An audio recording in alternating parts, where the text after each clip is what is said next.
watakaoingizwa motoni siku ya Kiyama si wezi, si waizi, si walevi, si wazinifu. Ni mtu aliyekuwa akisoma Qur'ani, ni mtu aliyekuwa akitoa sadaka, ni mtu aliyeenda jihadi akafa katika njia hiyo. Hadithi Abi Hurairah radhiyallahu anhu asema Rasul sallallahu alayhi wasallam, awwalu man yus'aru fi an-nari thalatha, watu watatu wa kwanza ndo wataanziwa kuingizwa motoni.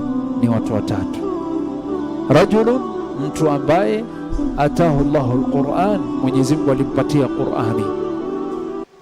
Wa pili, rajulun atahu Allahu al-mal, mtu ambaye Allah alimpatia mali.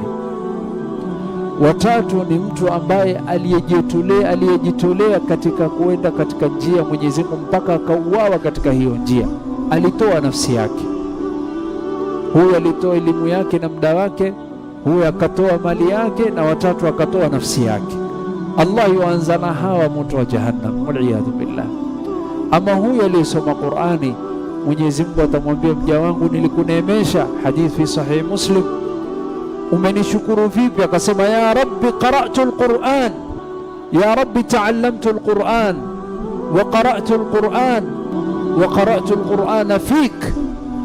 Ya rabbi, mimi muda wangu nimeitumia katika kuisoma Qur'ani na kuihudumia Qur'ani na kufundisha Qur'ani kwa ajili yako. Allah anamwambia, kadhabt, mwongo wewe, mwongo wewe, huku nikusudia mimi.